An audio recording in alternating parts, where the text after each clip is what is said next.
Alright. Hello, everybody, and welcome to the life and suffering of Sir Brante. Brant? I don't know. I know fucking nothing of this game. But it was released today, and I guess I was like, sure, the art style looks neat, so let's give it a try, I guess. It's supposed to be some sort of narrative RPG, so don't be expecting lots of action or scares or nothing like that. I don't think this is a scary game. But I've been considering getting more into streaming. You will not see the consequences of your possible choices in advance. Choose this option if you want to discover the results of your decisions only after. Sure, yeah. Chapter restarts. No, give it to me hard. Other characters will address you exactly like this. Sure, you know.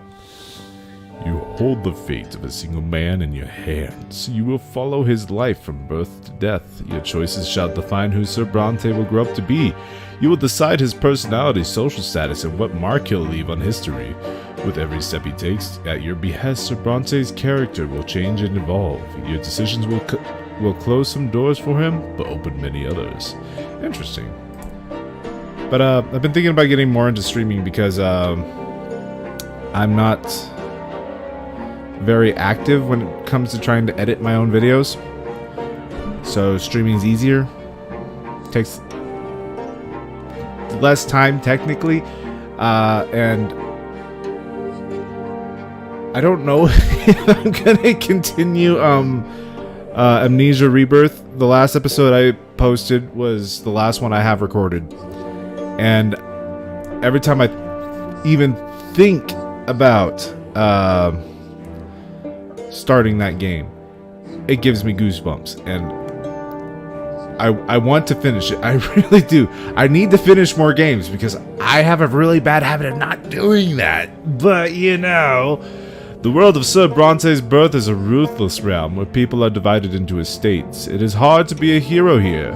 Be ready to accept that Sir Brante cannot overcome every challenge in his path. Every hard choice will test his character and personal qualities. Often you will not be able to make your choice. To make the choice you would like to. It may happen because you chose a different road earlier, exhausted your hero's willpower, or haven't earned the right position in society. Interesting. Every victory will be a struggle, a path paved with bitter losses and gut-wrenching failures. Accept the tragedy. This is how you will create a gripping and unique tale for your hero. What will become of your Sir Brante, his loved ones, and his world? It all depends on you. Can my phone? I don't understand why my phone just automatically connects to Wi-Fi. The story of my life remains written on these pages. But my fate has always been my own. Every deed, every choice, every person I met made me what I am. See, no, the game told me otherwise. The game said I'm in control of your life. Could I have found a different calling? Altered the very course of history? And what price would I have to pay? Whatever price I tell you to, because apparently your life is in my hands. In times of fall of the blessed Arcadian Empire. Ooh. Your fingers are stained with ink, your breathing grows ragged, your hands are shaking, yet the words begin appearing on the page before you one by one, clinging together to form a chronicle of your own life. Who are you, and how did you reach this end? You were born, raised, and lived your entire life in the blessed Arcadian Empire. In this land, a man's destiny is predetermined at the moment of his birth, whether human or Arcadian, nobleman or priest, or low-born commoner, all blend to the divine will of the twin gods, and each life is not but a single cog in the universe's immeasurable machine. The memories come flooding back, they engulf you as a merciless wave, binding together days that are thrice dead and gone. Your dreams of your childhood, your adolescence, your youth spent in the capital. Years of peace teeming with life and a war drenched in blood. High ranks and lowly deeds, opulent palaces, secretive city backstreets, fields of battle, and faces. So many faces of the people you hold dear, the people who walk this road by your side.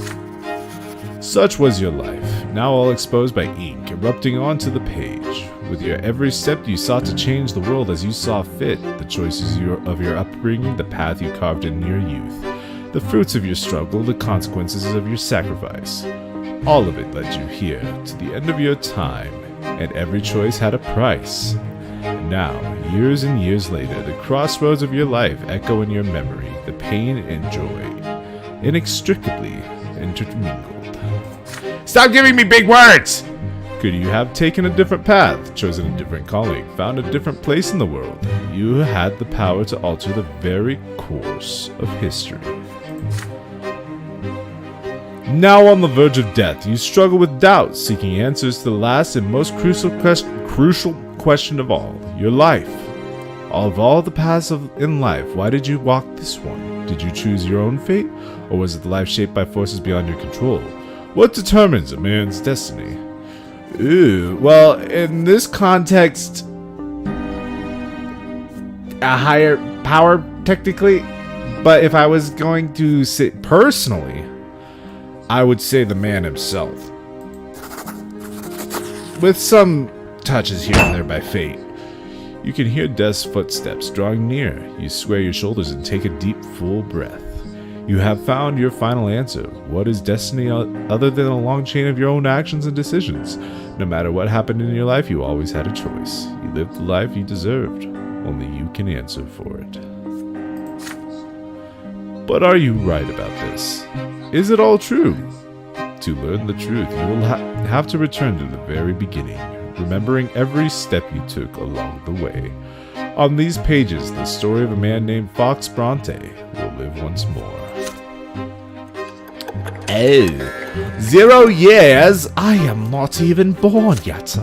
I am but a sperm in... I'm not going to finish that. Chapter 1, Childhood.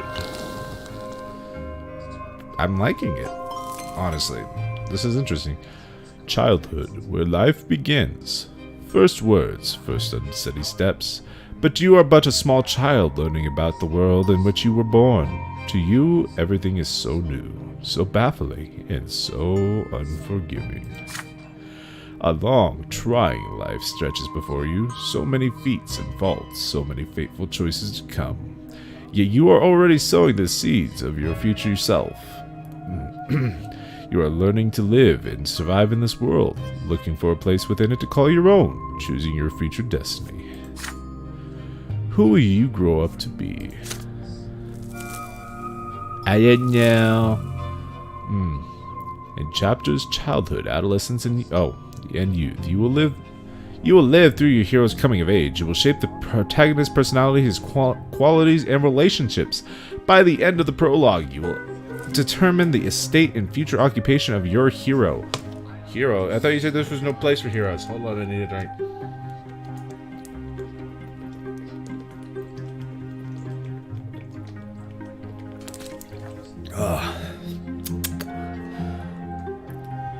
Will he start to influence the world around him and even the ultimate fate of the Empire? Who will Fox Brante grow up to be? It's your call. Alright. You already said all this. Whoa. What? Childhood, where your life begins. First words. Oh, wait. Gotcha. Events in the personal life of the hero that can happen in this chapter. The fencing lad. You dare to study fencing like your father, even though you have no right to it by birth.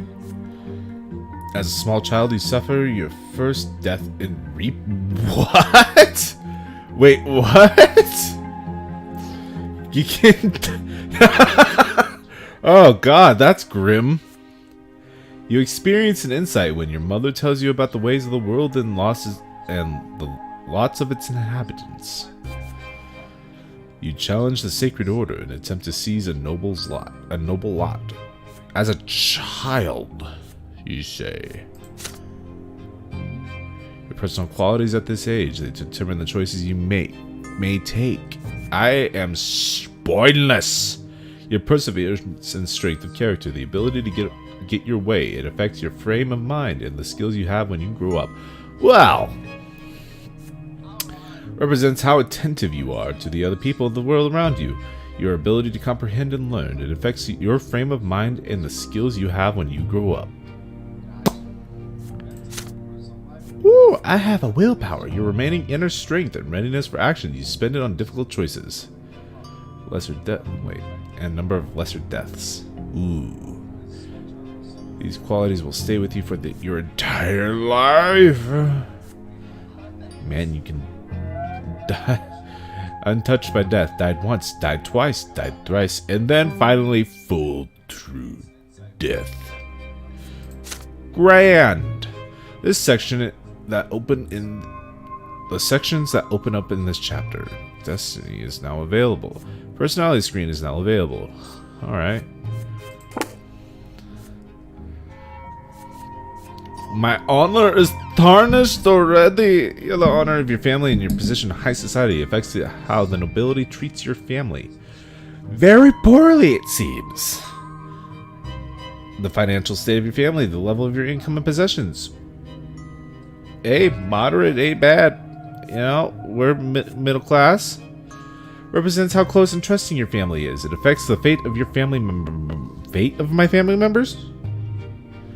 Ew. Hey, we're at peace, baby. We're at peace. Hey, the top is harmony. There's only ups from here, right? Only ups from here. Interesting. Personality. How do I get back to the main screen? Oh, family tree. There I am. My father is Robert Brante, and my mother is Lydia Brante. I have a sister. And a half-brother, right? Yes. Yes. Alright. Interesting. Alright. I'm down. Let's do it. Begin chapter. Let's do this. At first there was nothing, no time, no sensation, nothing but darkness and void. But then a will breathed life into nothingness. Matter and spirit was set into motion. History began its march. It was your turn to enter this world. Shut up, baby! Your first memory. You are lying on your back, blinded by a bright white light. You are not alone. Above you tower the colossal figures of those who created you.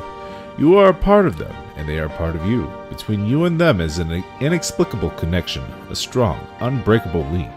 They will always watch over you, guard you, and protect you. Something tells me that's not true. It hurts to breathe. You let out the pain in the form of a desperate scream. Your creators extend their hands toward you. There are two of them, the ones who made your form from their own selves and brought you into this world. They are united, yet as they lean closer, you begin to see how different they are. You can already feel the differences within you, struggling against each other. That's kind of intense for an infant. The first figure is soft and empathetic, wise and merciful. The love that emanates from it wraps you head to toe like an invisible blanket. The warmth from it is never ending. I love the description of the mother. The second figure is strong and powerful, commanding and noble. It is harsh but fair, a beacon of guidance, a force of protection, and merciless punishment for every misdeed. Yet, there is also a third figure. It is likely a shadow barely seen behind them, yet already pulsing with an unbreakable will to live. It is the very will to live that is now growing ever stronger within you. A soft open palm, a strong closed fist, a lingering distant shadow. You struggle to loosen the swaddling clothes wrapped around you and extend a tiny hand into the world. Reach out to the fist! You place your tiny hand on the second figure's closed fist. Ah. We're gonna smile at the shadow. Your first smile appears on your face, awkward yet genuine. Your mother and father exchange looks and start talking. You know no words yet, so all you hear is a sequence of booming sounds. But the stranger behind them has no need for words. The stranger's look is all it takes for you to feel the will to live and act that now burns within you. The shadow brings a finger to its lips as if to say, that's supposed to be if, not of. There, baby. Don't cry. This is our... What? And then the shadow melts into the light. Excuse me? What? What did I smile at? I thought it was a sibling. What the fuck? Alright. Apparently not. Year 1118. Your life in this world begins. How will you live it? This is kind of an interesting concept. I'm not upset with this so far. It's been a year. Do I take my first steps? As the days go by, you learn to tell your parents apart. You recognize father by his heavy breath and strong cold hands. He visits you rarely. Aw. Hello there, little fox Brante. Mother's tender voice, however, follows you day and night. My, you're growing so quickly, my child. I wish I could. I need a female person to sit here and do female voices for me because I cannot do them. Do you hear how deep my voice is? There are 2 more children in the family named Stefan and Gloria. Gloria sings songs to you. She often dresses you in tight clothing and gently holds your hands as you learn to take your first steps. Stefan likes to sweep you up in a pinch and toss you into the air. Oh look, this is your brother and sister. I thought they were already there at my not my conception. That is very opposite. My deliverance? My birthing. Yes, that's what I meant to say. Yeah, you're my little brother. We're gonna play together, but I'll always be in charge because you were born a commoner. Oh, well, thanks, bro. Be quiet, you. He doesn't understand yet. Come on, baby fox. Let's go play in the yard. I like Gloria better. It is hot outside. You grip your brother's hand with one hand and your sister's with another as they help you walk down the giant stone stairs. Then you sit on the ground and start exploring the sparse blades of grass with your fingers. It tickles. In the sky far above and away from you is a gigantic pillar, a perfect straight stick made of light. It is so bright it hurts to look at. It doesn't seem like a it's very small. So, I mean, it's a nice ray, but I wouldn't say it's the biggest ray of light. Why are you staring at the shining pillar? It's not going anywhere, you know. Hey, I want to play hide and seek. He's just a little baby. How's he gonna play? Then you hide him, and I'll try to find both of you. You have no idea what they are talking about, but you support them with happy cooing. This is strange, but so exciting. Stefan and Gloria glance to each other. Then your brother walks to a big tree, closes his eyes, and starts shouting something. Gloria takes your hand and walks you through the yard. Your sister takes you behind some thick bushes by a tall wall. The light from that light stick on the horizon barely reaches here. You can't see home from this place. The ground is crawling with tiny black bugs. Gloria sits you down on the ground and puts a finger to her mouth for some reason. And then she's gone. You can no longer hear Stefan's voice. Gloria is nowhere to be seen. You feel colder. The bugs are no fun to play with. You've been sitting here for a long time completely alone. Nobody checks on you. Did they forget about you? Did they abandon you?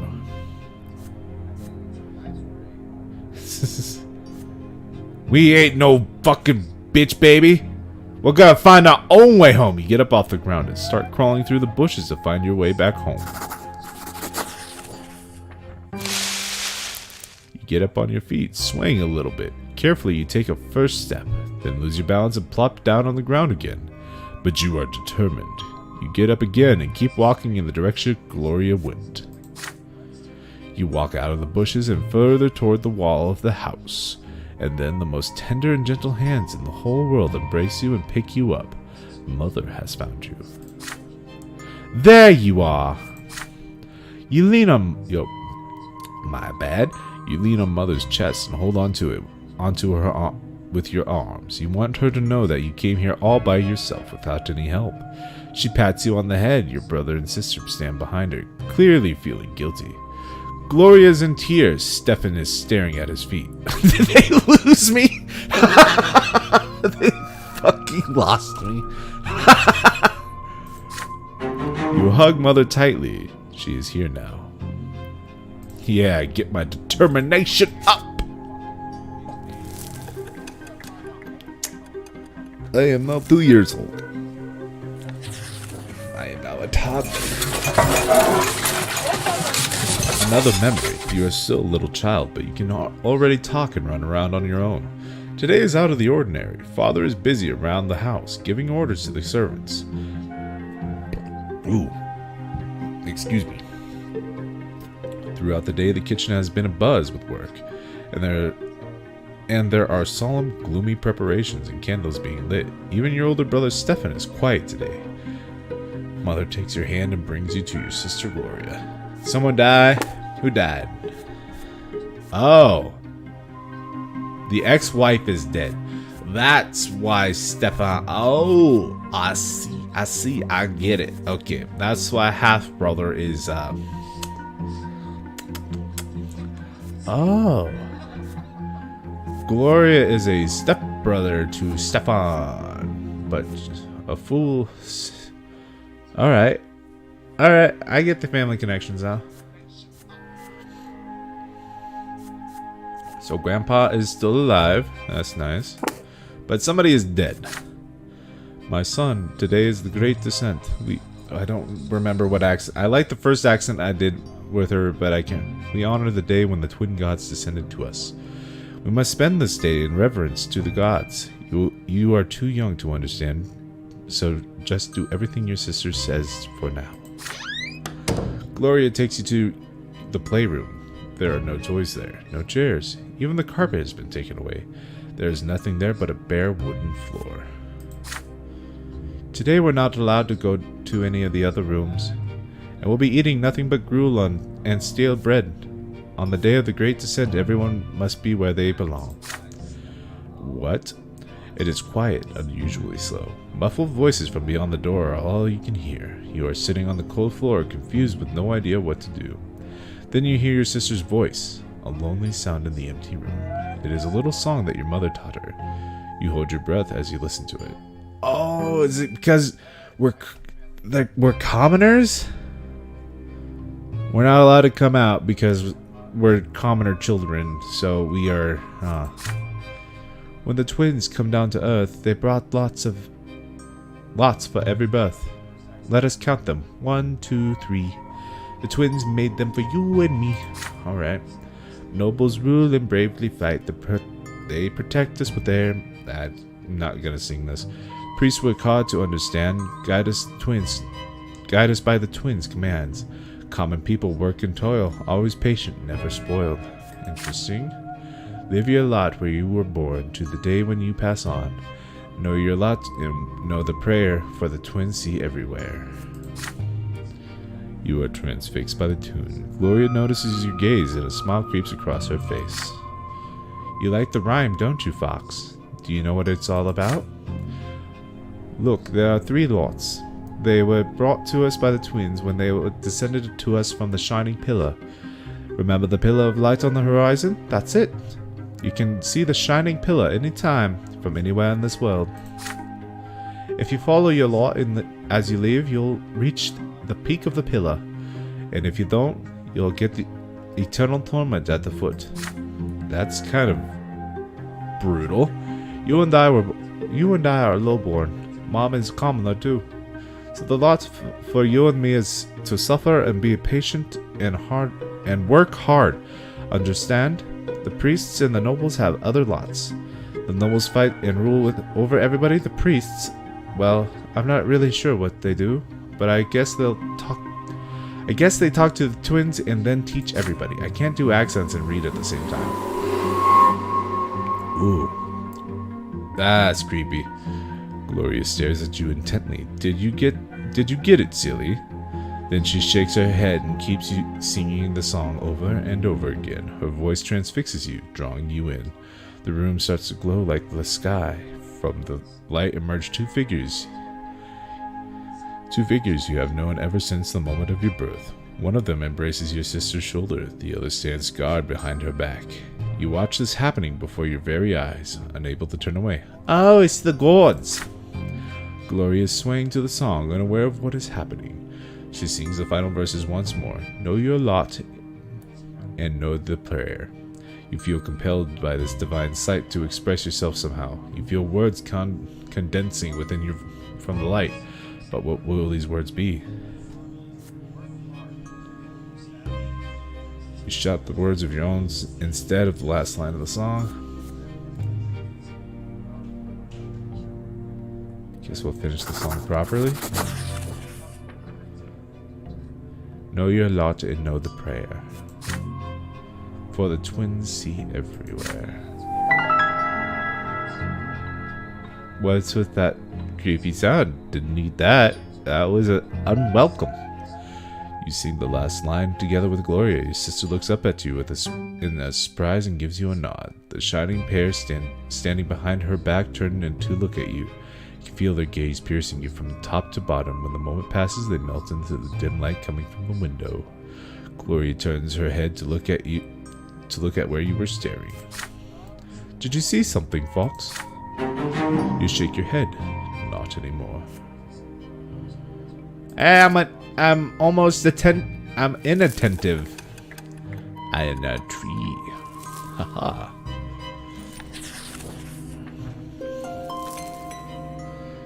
You are starting to understand more and more of what the adults say. Your family is an unusual one. Your father is a nobleman, but not by birth. His is a title earned through great service, but your mother is a low-born woman, a commoner. Because of this, you were born a commoner, but your father says you may yet come unto a nobility. Oh. Stomach is very upset all of a sudden. Jesus. You learn to read at an early age. Together with mother, you read and learn by the heart and... Oh my god. I need to take another fucking drink. Because apparently I'm flubbing everything now.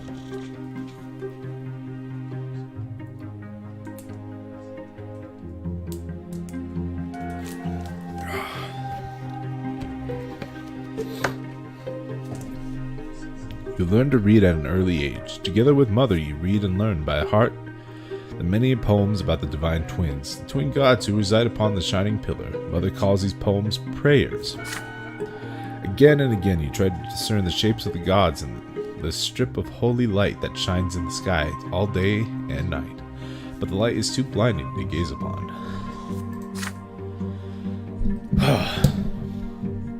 The greatest joy of all is when the stairs are no longer an insurmountable obstacle. Now you can climb even jump from one step to step. Father urges you to be more careful and avoid climbing too high, but even though you keep falling, you never stop being curious about the world around you. Your older brother, Stefan, now spends less and less time playing with Gloria and you. Playing with commoners is beneath a nobleman to be, he says. So Gloria calls him names, and Stefan pulls her pigtails. One fine evening, your father gathers you all in a sitting room with an announcement.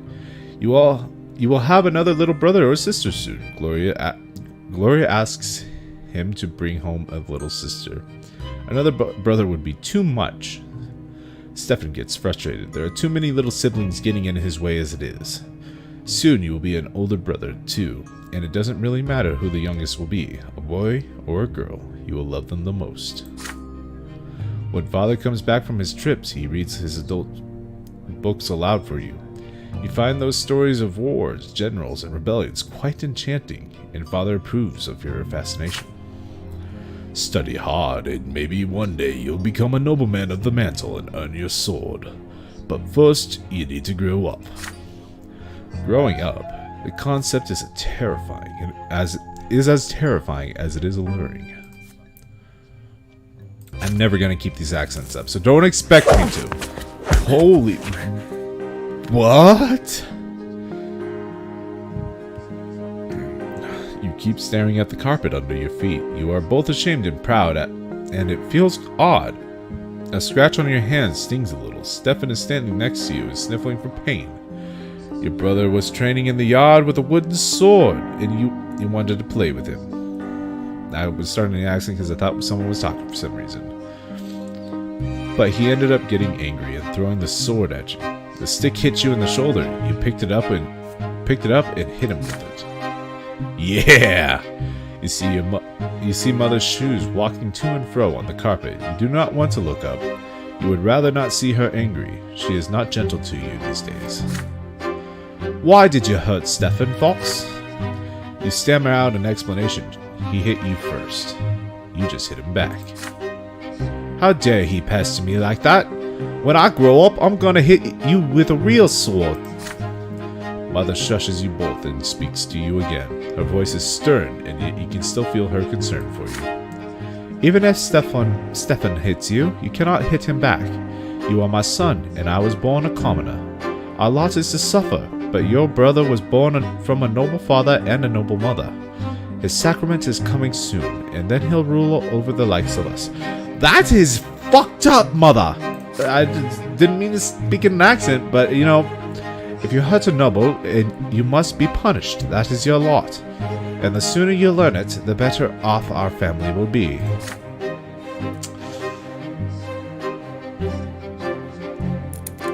Ooh, that's a lot. Why is willpower? What? Except you're not to be punished. Excuse me? Now Stefan looks at you in triumph. You look at mother in fear, not sure what to do now. Continue to insist that you are not guilty and will not be punished, no matter what. You demand that mother explain why things are like this. You know, I like that. You start asking questions. Why were you born a commoner if your father is a noble? If you have your father's name, why can't you have his lot? And why can't you choose a lot for yourself if you don't like the one you have? Mother is stunned by all the questions you are peppering her with. Don't you dare ask me that, Fox. I'll violate my lot if I start explaining it all to you. I'm a commoner, not a priest. That's... What? You are... Wow! This took a very dark turn. I thought this was a happy, you know, choose your own adventure thing, not get fucked over by life.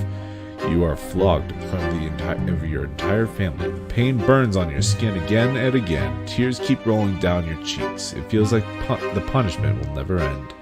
It hurts to walk when you finally let go. You slowly climb the stairs and walk to your room. You see a book on your bed, The Teachings of Isatius, Volume 2. Your tears have dried now. You begin to read, slowly making your way through the difficult words. Every death of the body bringeth the soul ever closer to the twin's judgment. And when the body dieth a true death, the soul soareth to the shining pillar. The twin gods do not judge every soul, and every judgment is stern and unforgiving. He who followeth his lot in life from birth shall melt in bliss atop the peak of the shining pillar. The words confuse and delude you, instilling fear and awe. You will read this mysterious book again and again as you grow up.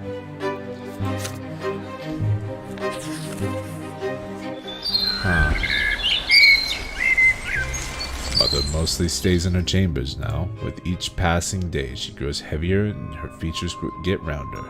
It gets difficult for her to walk, but she still smiles all the time. One day, she takes your hand and puts them on her big belly. You feel a movement deep inside her. You will have another brother or sister soon. I don't like you much now, Mother.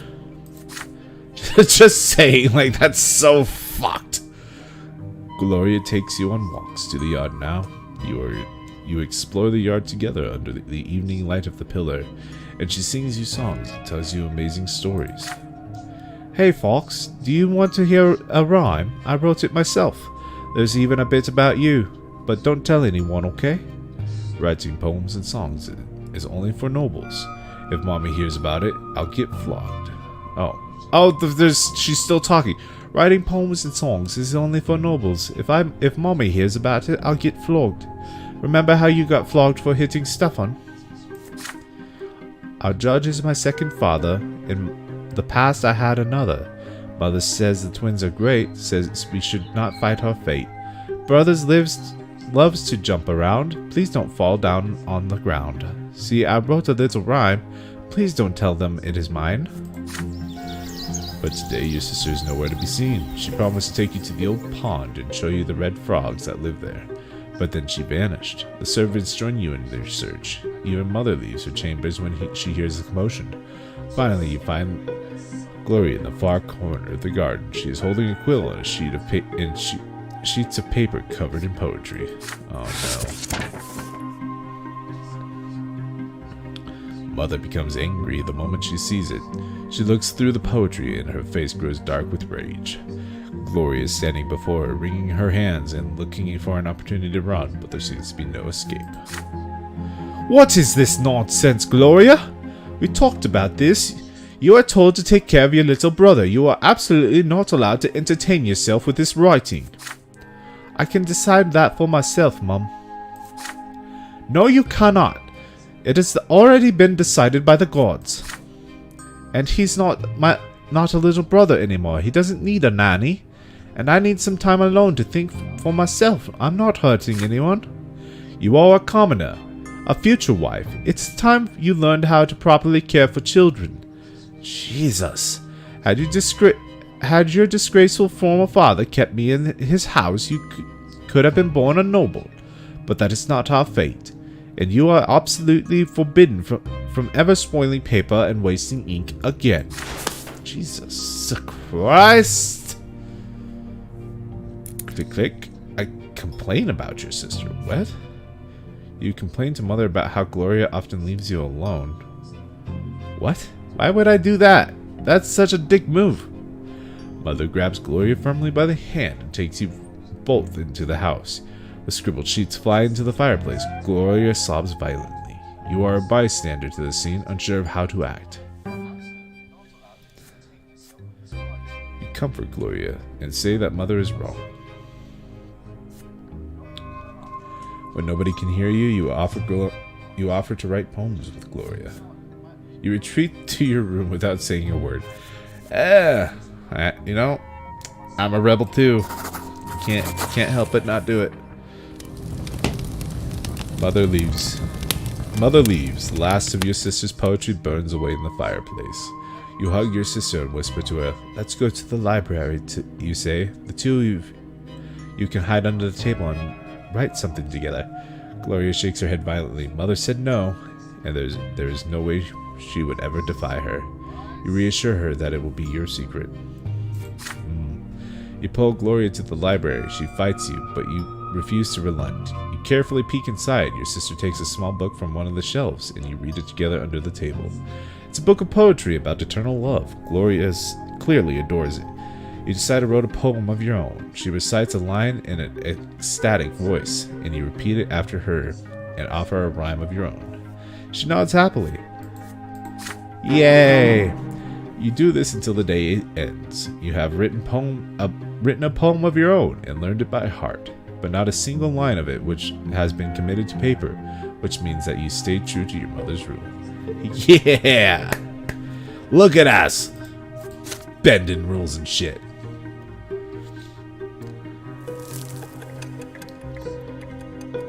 We are now 30 years old.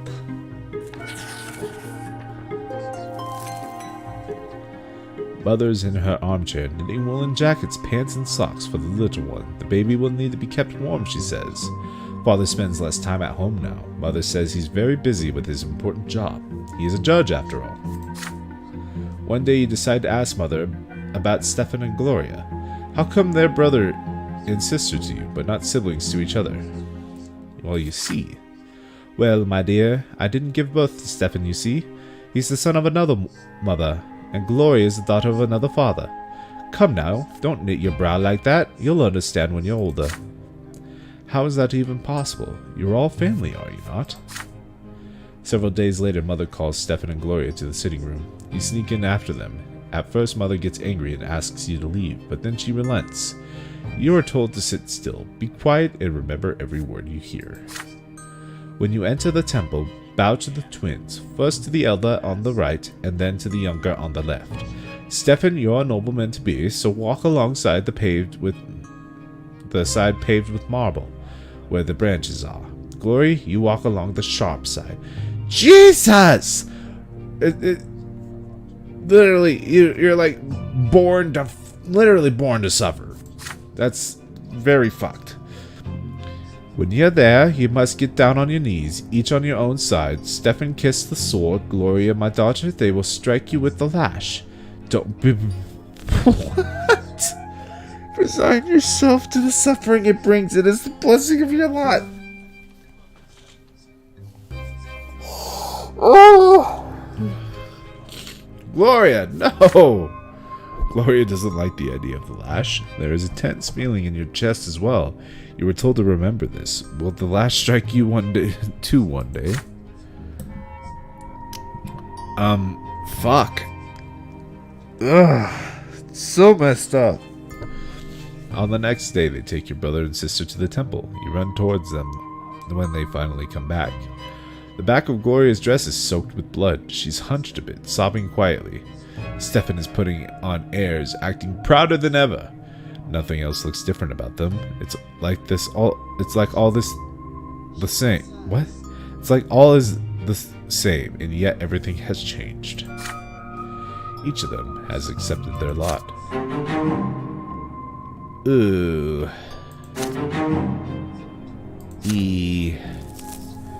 What the fuck is wrong with this world?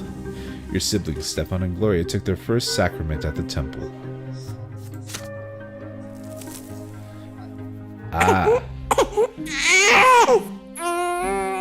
You eye the little bundle in your father's arms with curiosity.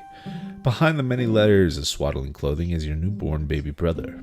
Mother is glowing and smiling with joy. Stefan and Gloria are also here, all excited. You promise yourself you're going to be the best big brother in the world. You'll never hit him, oh no. The two of you will play together and tease Stefan together and help Mother together and go on so many adventures together. It feels so strange to be an older brother. Just the other day you were the youngest in the family, but everything is different now. Your parents name your little brother Nathan, and Mother spends day and night by his side. And Nathan cries all the time. Day and night, Mother barely gets any sleep. She is so worn out, she starts forgetting things. Like today, for instance. She forgot her knitting in the armchair in the sitting room. You better bring it back to her as soon as possible. You run to Mother's bedroom. You miss her smile so much. You walk in without saying hello and give her the knitting, but instead of gratitude, you get an ice-cold, exhausted stare. Nathan is also there, screaming all the time. Go away, Fox, you're bothering me. Wow, you're so cold. She spits these words out through her teeth. You look at the bawling newborn. She can't even get a minute of respite. Enough already. When are you going to stop? I just want some peace and quiet. Mother leaps across the room and starts shaking Nathan. Oh my god. Oh my god.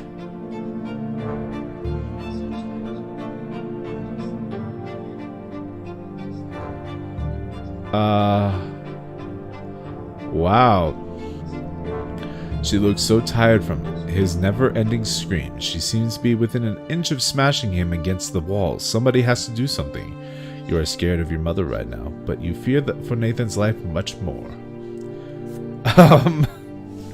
You take Nathan from your mother and run away. You try your best to bring her back to her senses. You run to your father's study as fast. Yeah, I'm gonna snatch the baby.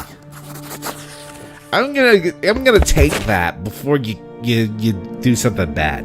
You leap at your mother and demand she give you Nathan. She freezes when she hears your words. You snatch your little brother out of her arms. She chokes with rage and falls on the bed screaming. You run away to the playroom. Wow. Fucking psycho mom. Wow. Jesus. Chill. Your baby brother's heavy in your arms. He sniffles. You sway him gently like Mother did and quietly sing him a lullaby about the twins. Nathan calms down soon. Soon he closes his eyes. You put the newborn on your bed and swear on your life that no one will ever hurt him when you are around. You hear heavy footsteps in the hallway. Father enters the playroom. He looks at you, then at Nathan, somewhat confused. You did something bigger than you today, son. It is a noble deed to protect your family, but you should have come to me. Please understand, this was my duty, not yours. You saved your baby brother from harm. If you feel yourself ready to take the responsibility to protect others, then maybe you can walk the path of the noble when you're older. But for now, we should bring him back to your mother. Come with me. He picks up Nathan. Your brother is fast asleep, breathing quietly. The three of you return to Mother's bedroom. Father puts Nathan back in the crib. Mother is no longer screaming. She embraces you. Stop. I don't want hugs from... Please forgive me. The twins know I was out of my mind. Please don't be angry with me. I'm more concerned than angry. More concerned. You hug Mother in response. That's not what I would do. You didn't give me a choice. Grateful. The youngest child in the family. The odd child. He has been secreted. Status grateful. Oh, does he now? I lost a little willpower, but that's fine. Your young brother Nathan is born. Yep, that indeed did happen.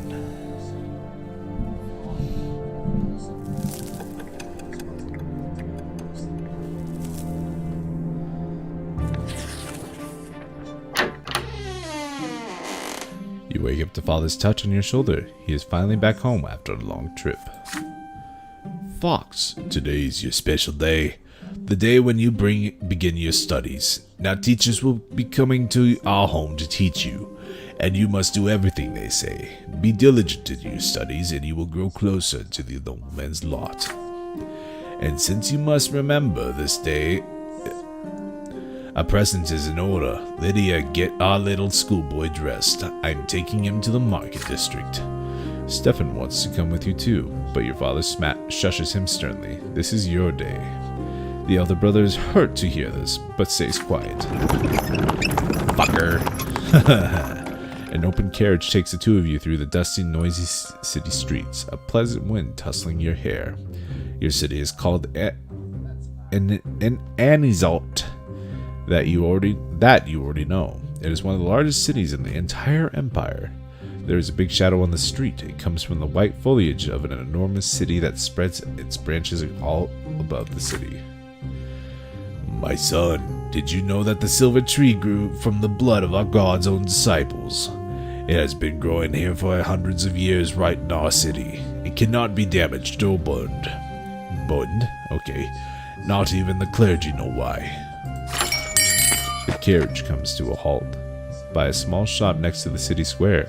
You run there and freeze by the stalls in excitement. The shop is packed with dolls and figurines and toys. You've never seen so many at once before. Have you chosen your present yet? Father asks. You have. You want the Holy Order set, which includes several figurines of the Empire's greatest warriors of all time. You rattle off everything you know about the Holy Order. They are the ones who aided the Emperor's own forces in seizing the province of Magra, and storming our city. That's how we joined the Empire. Father nods in approval. Very well. War isn't your lot for now, but maybe these toy soldiers will teach you to think like a general. We will lead them into battle and study military strategy. Go ahead and take your present. Alright. Having said this, Father turns away to examine the books. Oh, look at them. That's nice. You run to the box of toy soldiers, delirious with excitement, but there is a fancy dressed toy in your way. Boy, in your way. He is about to take your warriors for himself. He elbows you aside and reaches for the box. Anger overcomes you and you push him from behind. Your opponent falls to the floor. The rich boy screams so loudly everybody in the shop hears it. He hit me! He hit me! A tall tower of a man looms over you. This is the boy's father. But then you feel your own father's hands on your shoulder. What happened? You press against Father, your mind more at ease now.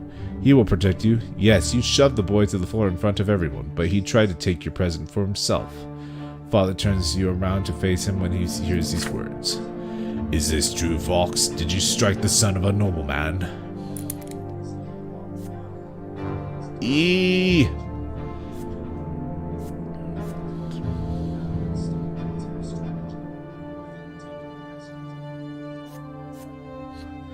I mean, the boy was pretty impudent.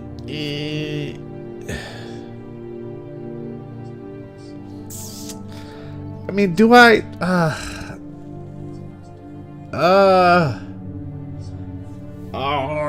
I'm not gonna deny it. Telling the truth seems the right way, in my opinion.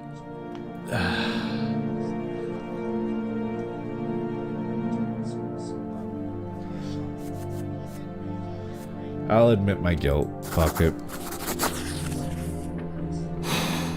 You recall Mother's words. If you hurt a noble, you must be punished. There is no use trying to lie to escape it. You say it was all your fault. You pushed the other boy to the floor because you wanted to get your present before him. Father nods to you, relieved to hear it, and the enraged nobleman grabs you by the hand and drags you out into the street.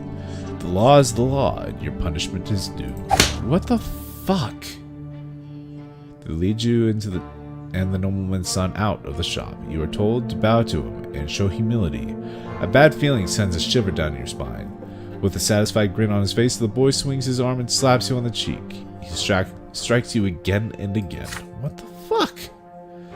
Father stays quiet all the while, but as you ride home after the punishment is over, he shows you a rectangular package.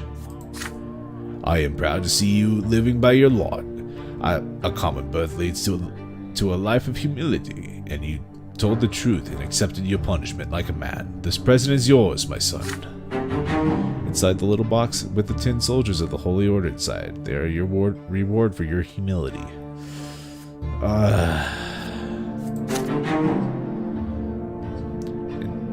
Right. Sure. This is a brutal fucking world. Today, Father ordered the dinner table to be brought out into the yard. For the first time in months, he is home outside the confines of his always locked study. He spent the entire day playing with Nathan and you, discussing various matters with Stefan, now an adolescent, and walking in the garden. And now a dinner under the open sky. Your entire family gathers together, with Father at the head of the table smiling. He asks each of you about your studies. Nathan climbs up on his knee and recites a counting rhyme in a funny sing-song voice. Stefan mentions that his fencing teacher praised his accomplishments. He rises from the table together with Father to show him his skill in a practiced duel. Next comes Gloria's turn. She stands on her chair and recites a lengthy prayer by heart. Mother showers your sister with praise. Father chuckles quietly, hiding a smile in his mustache. When your turn comes up to recite all the ranks in the Legion, from common soldier to high commander, Stefan listens to you with a skeptical look on his face. Night slowly falls, but the servants ensure that the yard is well illuminated. You don't feel cold in the dusk tonight. It feels good, yet so important. All of you are finally together, sitting at the same table. No fighting, just smiles. No arguing, just pleasant small talk. Then a servant approaches Father with a letter in his hand. He reads it in the dim light, and each line gradually washes the smile off Father's face until only a stone-cold mask remains. Mother looks at Father with an unspoken question in her eyes. Gregor Brante is coming back to Anazot. He is the head of our family, my father. Ooh, fun. Grandpapa? Hello, Grandpapa.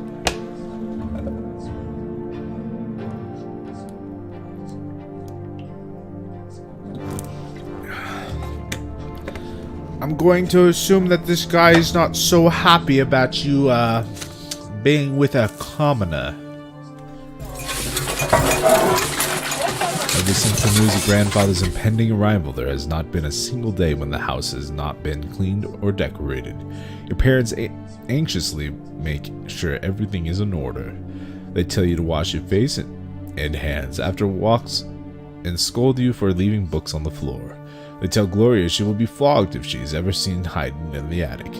They make Stefan stay in his room, even baby Nathan gets in trouble. Everyone is on edge.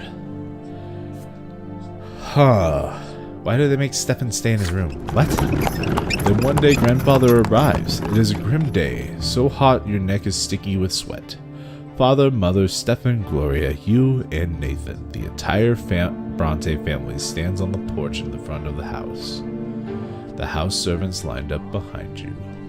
The carriage arrives, and out steps a tall, gaunt old man with a heavy walking stick and a heavier gaze. You cringe instinctively. Good health to you, father. Children, greet your grandfather as you have been taught. Still trying to look like a real nobleman, are you? You can't fool me, Robert. Okay, cannot do that voice. I was the first of the Brante family to be emboldened by the mantle, and I am the only one who remembers how to bear this burden properly. Douchebag! I live honorably by my lot. Your marriage to that low-born wench cut us off from ever becoming nobles of the sword. My progeny could have been born bearing noble blood. Father, I beg of you, this is not the place. Grandfather eyes him with scorn and walks into the house, the entire family following close behind him.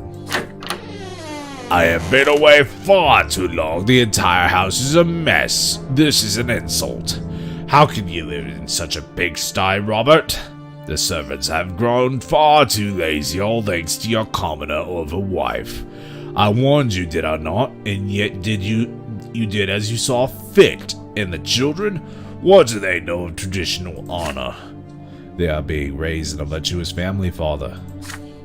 And now you're speaking like a lowborn who's content to live in humility. Twins willing, now that I am here, this will not happen again. I am taking your oldest son to the capital. I see you cannot provide Stefan with a proper education, so I will correct your mistake. Your brother's fate has been decided just like that. Father does not object. He orders the servants to prepare Stefan for the journey. Stefan freezes in place, glancing at grandfather and father again and again. The latter puts a hand on his shoulder reassuringly. Grandfather's lips are a tight line white with contempt. The house is examined, room after room. Everything grandfather sees is showered with scored. He scoffs at a crease on a blanket in Nathan's crib in mother's bedroom. He mocks Gloria's knitting in her room. The door to your room is next. What is this, Robert? 10 soldiers in your youngest son's room? He was born a commoner. I won't have him daydreaming of battle. Grandfather seizes the box containing the 10 warriors of the Holy Order. Your father stays silent.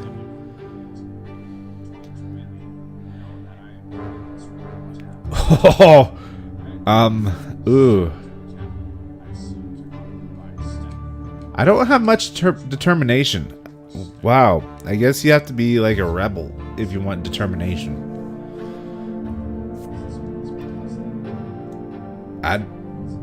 Fuck. I'm gonna fucking hit this guy. Anger and fear boil within you. This is your big present from the day of your studies. It means so much to you. But if he's right, what if you need to prove you're right to command the toy soldiers first? Grandfather shakes his head in disapproval and shoves his toy box into the roaring fireplace. If you wait too long, they'll melt into flames. Driven mad by anger and injustice, you kick grandfather in the leg. Yeah! Fuck you! Overwhelmed by helpless rage, you run to your grandfather and kick him in the leg with all the strength you can muster, yet he is immovable. The next thing you see is him leaning towering over you menacingly, his heavy walking stick in hand. Lowborn scum, how dare you raise a hand to me? Ooh, that was a hefty crunch. The blow hits home. The handle of the walking stick is as heavy as a rock. You are dazed, robbed of both hearing and sight. Down comes another blow. A sharp pain splits your head. Then darkness. Jesus! Oh, I die! Oops! Oh no! Your hand twitches against your will, then again and again, like it's trying to catch a flying butterfly. And then you fall into the primordial void. The void takes away a part of you, one of the lives you were given to live. It will never return. There's pain and desperation, a sense of loss, nothing. I didn't know he was gonna kill me! What? Grandpappy, no! What the my first death, guys! Oh. Jesus. You fall into a deep pain that embraces you like a soft feather bed. You feel light, free. There are no restraints, just a warm glow that envelops you in its secure embrace. The waves carry you, their touch is soft. They delicately enshroud what was once your body. It is a feeling unlike anything you have ever experienced before, something absolute and complete. You touch something greater, the reason behind everything, the reason for your very existence. You were sculpted from this light. It was the first thing you ever felt, a boundless and sincere unity of the diverse. Oh, your beginning was a spark that cast this light in all directions, and now you are here again, one with the beginning of everything. The light gleaming from you resembles the light of a shining pillar. You still see it, in the north as always. The waves of light carry you to two figures. The elder is nearest. He is ready to accept you. He is quiet, wise, kind, and pure. The younger waits further back. You do not know what he is yet. The waves pause at the elder's feet. He leans over and plants a feather-like kiss on your forehead. The kiss spreads all over you. You are filled with an unparalleled delight and bliss. You exist. You are unique. There is no one else like you. They know this, and they love you. You will never be alone. You are a part of them, a part of your family, a part of this universe. The twin gods will never leave you. They watch over you constantly. The elder softly touches you and as you lie spread out amongst the waves, sending you further down the torrent of light. You float on to the top of the silver tree's spreading crown. The closer you get to the silver tree, the heavier you become. The waves draw you down along its trunk, but you do not wish to part with the warmth and softness with love. You turn around. The elder is still watching you. He nods. All is as it should be. Go. Your time has not come yet. You must return to the world now. What the fuck? Interesting. As you tumble down toward your body, you comprehend the true meaning of your lesser death and divine love that has been revealed to you. I did not know that there was...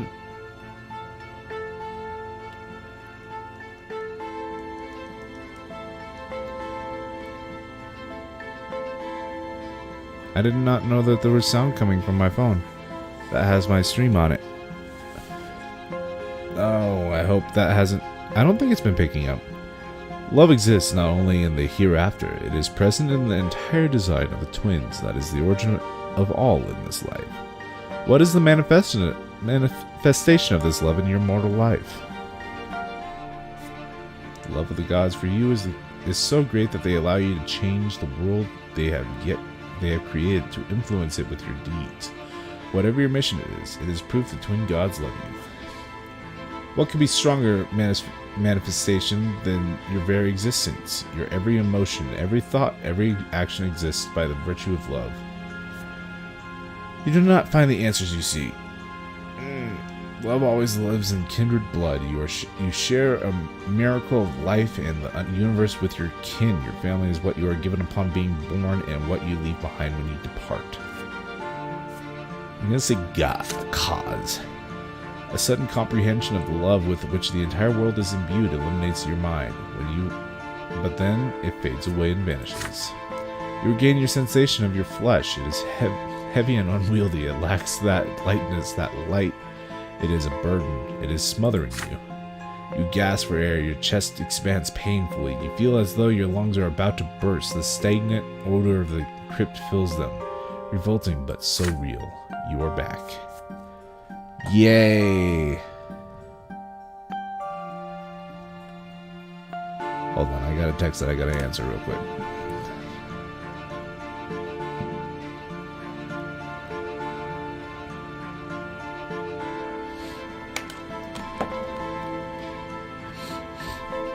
Alright. I died. Then you smell a sickly, moist smell. You feel dampness all around you. You come back to your senses in the gloom of the family crypt, lying flat on a stone slab. Ugh. Your parents are on their way to the crypt right now. You hear their muffled voices. They are arguing, and against all rules, Mother will not agree with Father. Why would Sir Gregor do this? He just took one of our child's lives. Lydia, my father is our family's head, and the boy raised a hand to him. There was nothing we could do, and Father did admit that he was too hard on him. Please do not anger Sir Gregor. You need not to accept this. It will never happen to any of our children ever again. The voices grow quiet as they lean over you. You lean on your elbows to try and get up from the stone. Mother gingerly wraps her cloak over your naked body as you shiver from the cold. Is this normal? You get 4 lives? My son, your first death came far too soon. I know it may be difficult to realize what happened, but know this, the twin gods are ever merciful. You are a child and your time to leave for the hereafter has not come. You will be returned here by the gods twice more, but do not tempt fate again, and never ever defy those who can easily take your life. Fox, you have angered your grandfather greatly. Do not stand in Sir Gregor's way ever again, and he will never hurt you again. For now, just stay away from him. Father stays a step away from you, not saying a word. When Mother finishes talking, he picks you up and carries you outside. Together, your parents take you from the family crypt. On your way out of the crypt, you take a moment to touch your head. It is perfectly fine. There is no sign of the blow. Back home, grandfather is still walking. This is a nuts world. Like, it sends shivers up. Like, it's like that feeling when you know something is so unnatural that God, this world would blow my mind. Back home, grandfather is still walking through the house, examining the rooms. You can see that Stefan and Gloria are disturbed by what just happened. Nathan starts crying when he sees you. The playroom still reeks of burnt paint. I don't care about his opinion of me. There's something new about you now. A pitch black stripe on your left arm. It looks like a strange bit of dirt at first, but it will not wash off. It will be like that forever, Mother explains. That is all she says of it. I died once. It did say it was possible to die. I did not think that's how it was going to happen. Hey, I got some more determination though. There is some... Oh. Event has happened. As a small child, you suffer your first death and rebirth. Yep.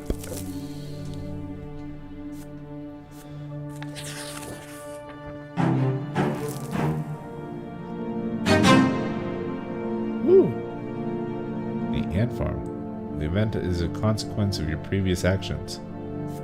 Okay. I'm very perceptive. Your younger brother Nathan is growing. Mother spends more time with the rest of the family now. You help her and play with your brother and take care of him when she asks. You often go to Mother's room to sit at the foot of her bed after Nathan falls asleep. She reads you the sacred books and asks you about the things you learned that day. During these moments, you see the world through her eyes as well. One day the door of your room opens and she brings in a large box covered with a piece of cloth. It is rare for you to see her so overjoyed. She sets the box on the floor and removes the cloth. The box under the cloth is made of glass and has a wooden base. Inside you see a layer of earth shaped into carefully crafted passages, and these passages are full of hard-working ants. Fox, this is my gift to you, an ant farm. It's a little world inside a box. We can watch them through the glass. Look, this is the queen ant. She is the reason all these little ants were born. You sit by the box together and you hold your breath as you watch the ant colony at work. There turn out to be a method to the ants' chaotic movements. Every single one of them has a task to perform. Some of them have larger mandibles. They are the protectors of the colony. They can draw blood from your finger. Others work all around the colony, repairing the walls and clearing any debris from the passages. There are also workers who collect food. Food you put into the special tray. Leaves bits of meat, maggots, and bring it to the rest of the colony. You take a worker and put it right next to the food. However, the insect has no interest in it. It starts circling around the tray aimlessly. Mother takes the stray ant and puts it back where it belongs. Why did you do that, my son? The ants cannot do what they weren't born to do. Each of them was born for their own job. You shake your head slowly. If only the ants could do whatever you wanted them to do. Whatever you wanted them to. This is your gift now, so they belong to you. Or maybe Mother's presence is the reason they won't obey you.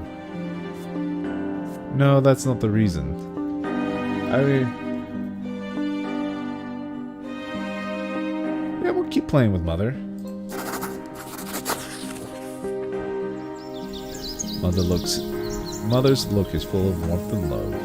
Nathan, Gloria, and Father are away right now. For the first time in a long while, it is just the two of you, and Mother takes great joy in watching over the ant farm. She shares her knowledge of the world with you.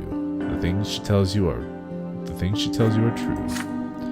You move closer to her and suggest going outside and finding some bugs for the ants.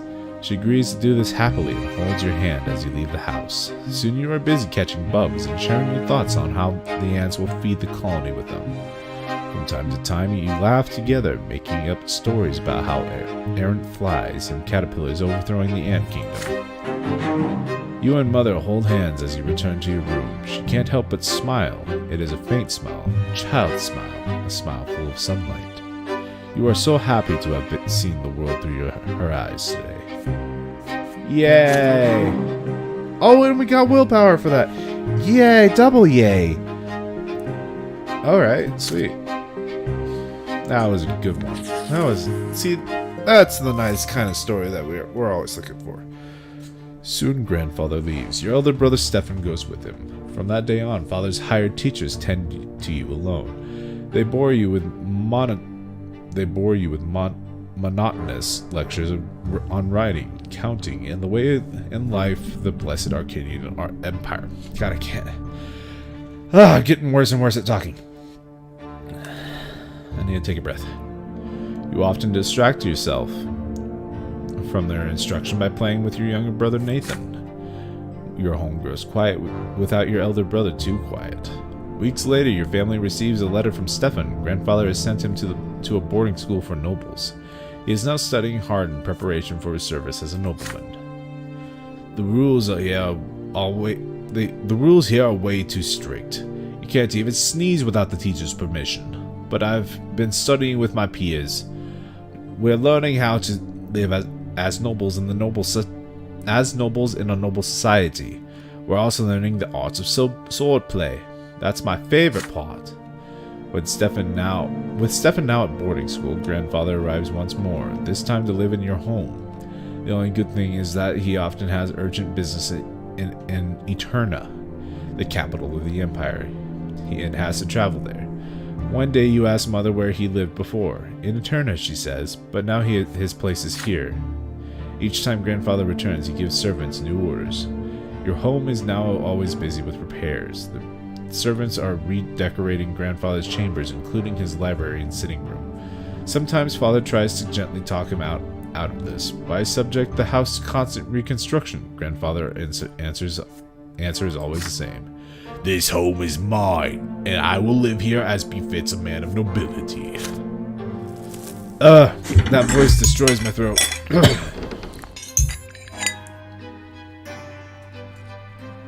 Some days, Grandfather stays home, and on those days you try your best to stay out of his sight.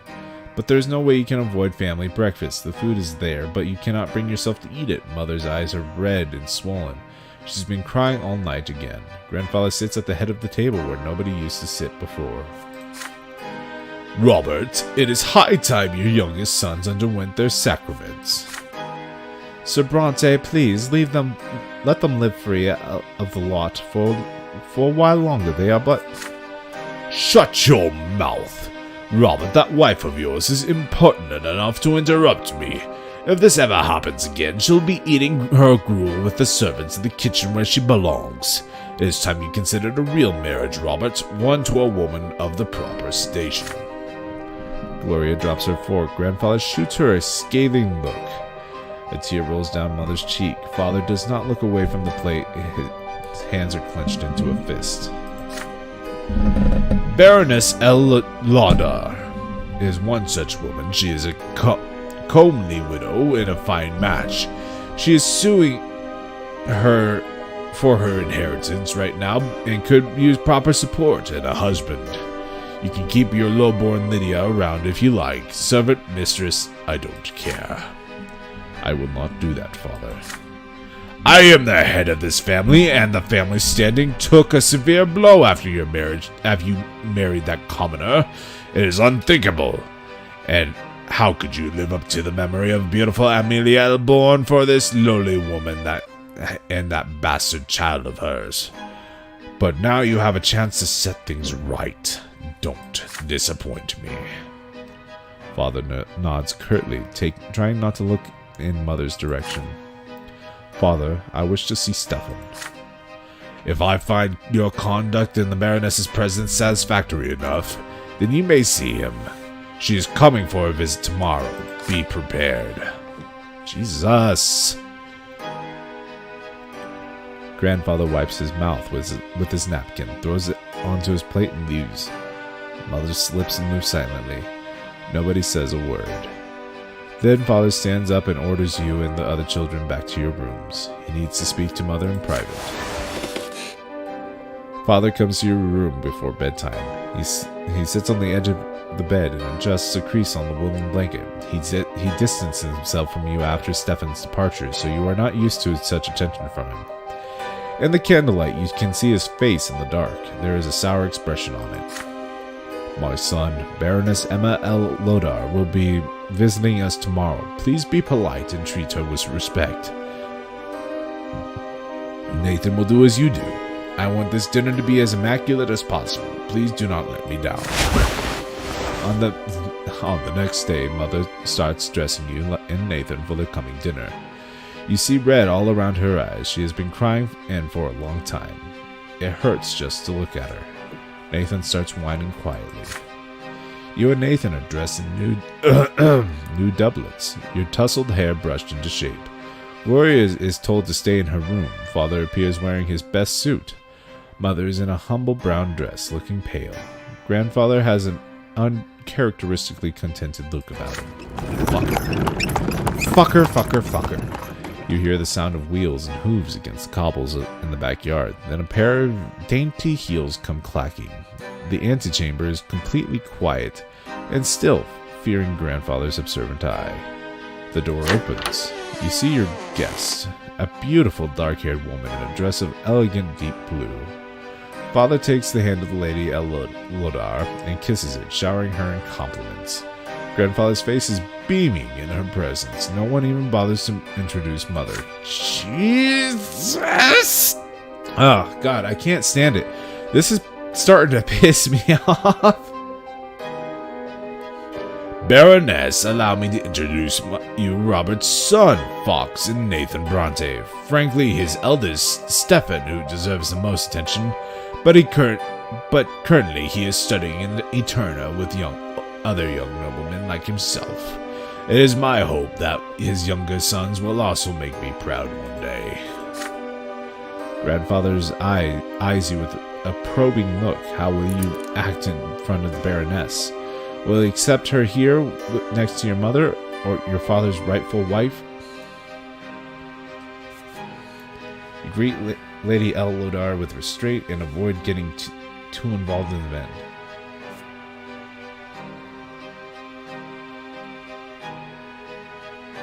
Oh, I want to. Who the fuck is Robert? Oh. Wait, that shows me a consequence. I thought this wasn't supposed to show me my consequences until after. Oh, he has to be grateful.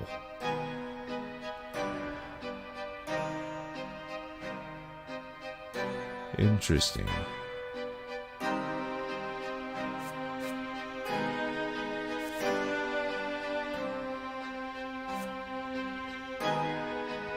I'm gonna demand that mother be introduced. That's the right thing to do, in my opinion.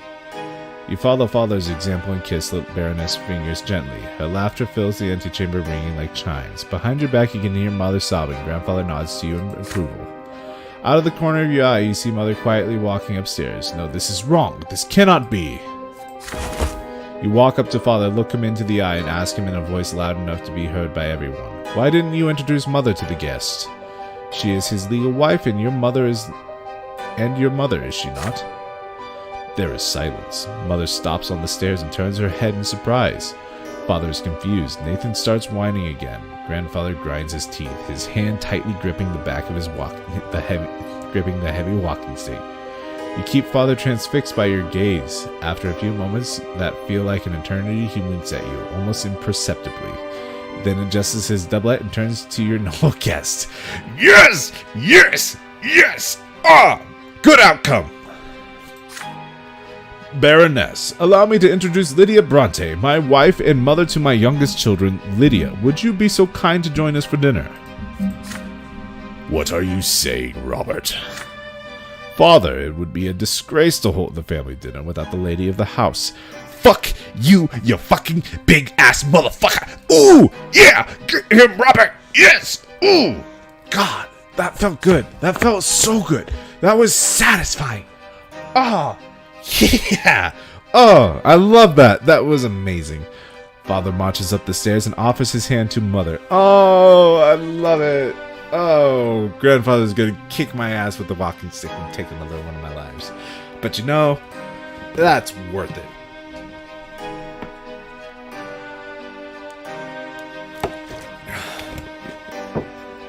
Fuck you, you old ass fucking pit stain of a human being.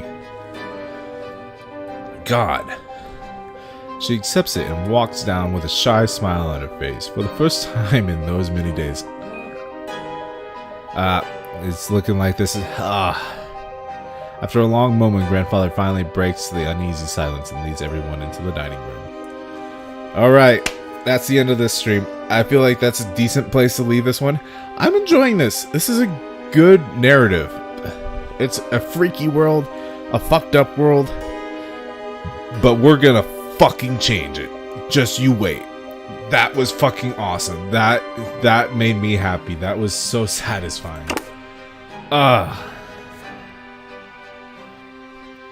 Alright, guys. I hope you enjoyed the stream. If you liked the video, please leave a like, guys. If you want to see more, go ahead and leave a comment. I'm enjoying this, so I'm probably gonna end up streaming a bit more. But otherwise, guys, this is your favorite Green Fox, signing off. See ya.